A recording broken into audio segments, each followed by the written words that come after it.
My name is Sasha Monet and welcome to the channel. Today is Monday, October 21st, 2024. Now, yesterday was Kamala Harris's birthday, and she decided to spend her 60th birthday at New Birth Missionary Baptist Church in Atlanta, Georgia. Now, if you don't know who the pastor of New Birth Church is, Pastor Jamal Bryant is the pastor at New Birth Missionary Baptist Church.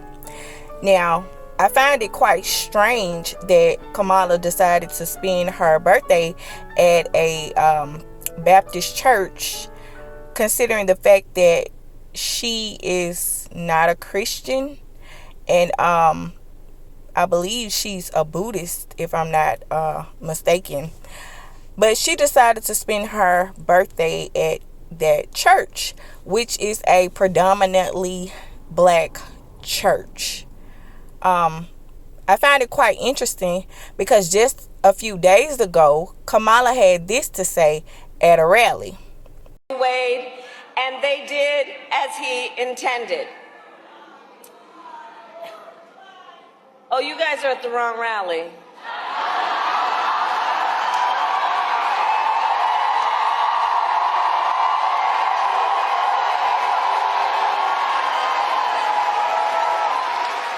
No, I think you meant to go to the smaller one down the street.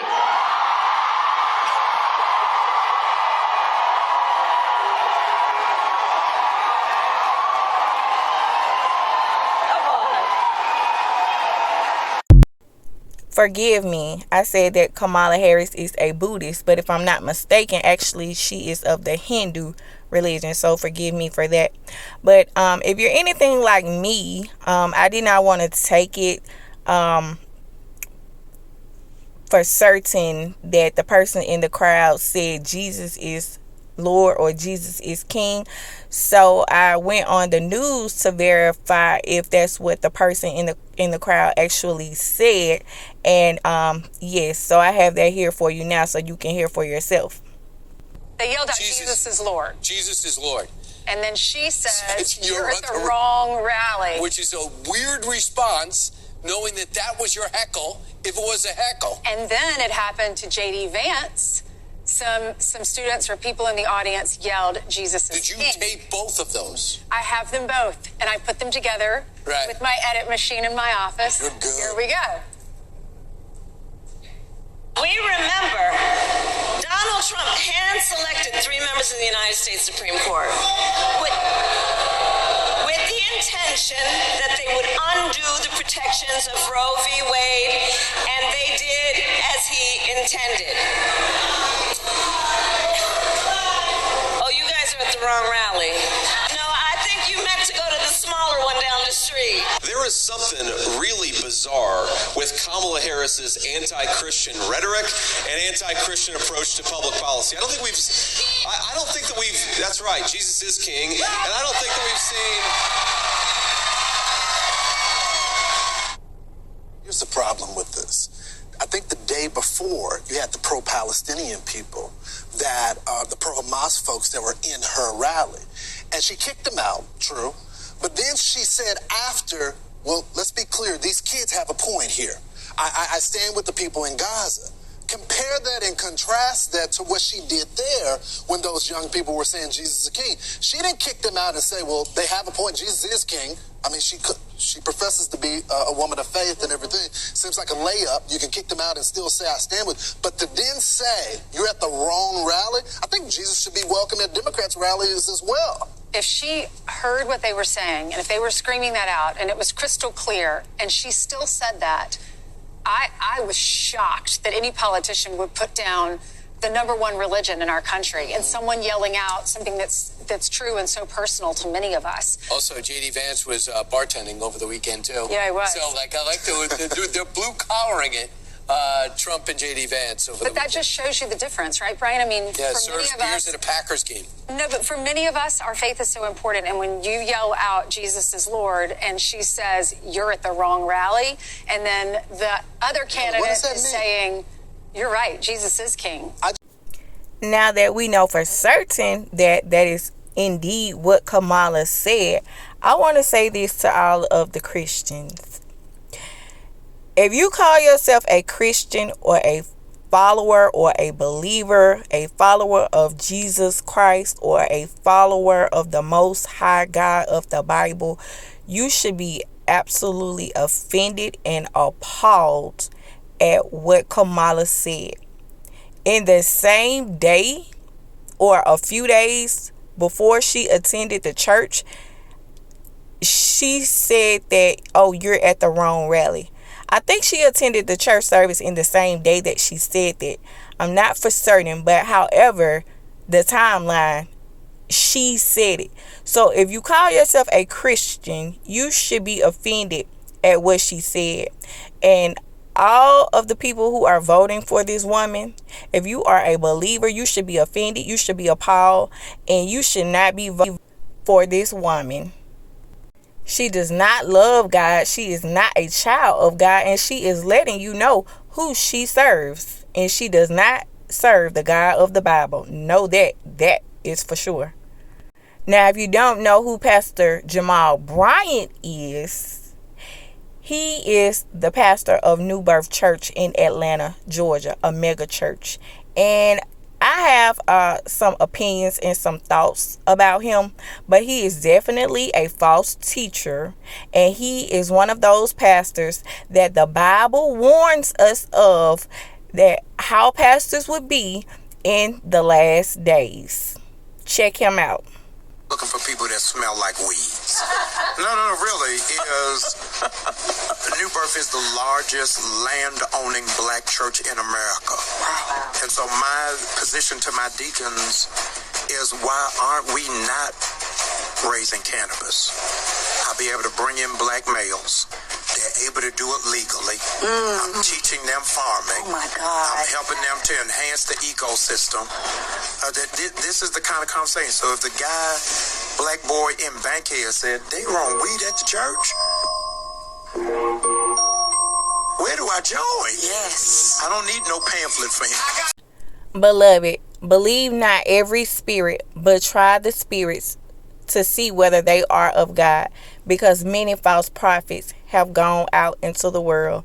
1 John chapter 4 verse 1.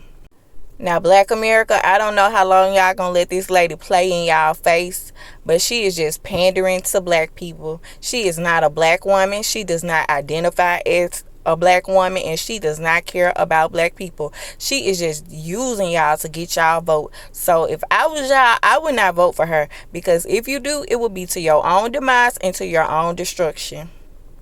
Now, I don't know if you already seen the clip of Pastor Kamala at the church, but yeah, I'm gonna play it for you. I'm probably gonna break this video up into 2 parts, because I know nowadays people have a short attention span. But check her out. Oh yeah, and don't forget to like and subscribe, and thanks for watching. Have a great day. Bye.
incident that happened yesterday at Sapelo Island when a dock collapsed during what was to be a joyful celebration of history and culture.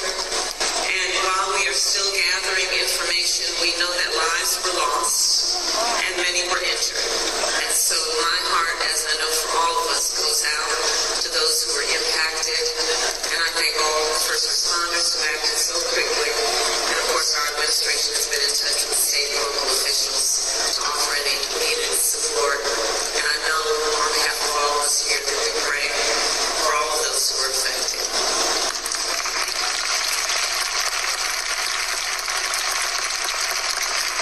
So in times like this, we are reminded of the ties that bind us to each other and the importance of community. The importance of community. And that is what I know New Life Church provides to so many people across Atlanta and beyond. And so, Pastor Brian, I thank you for your words and for your vision. And in this election season, I also thank you for the time you have spent traveling our country to encourage people to register and to vote. Because you know, and we all know, your parents who gave so much and led such an honorable life, and including, of course, among the leaders upon whose broad shoulders we stand, Congressman John Lewis.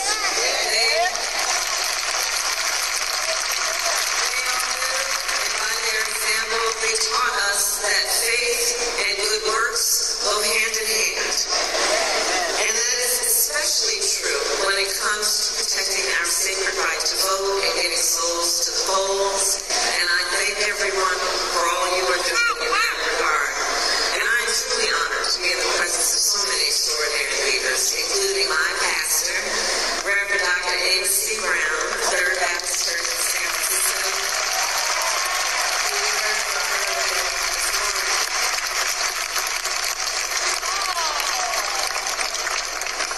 And his wisdom, Dr. Brown, has guided me and just been a source of comfort and solace for me for so many years. And I'm especially glad to be here on Peace Sunday.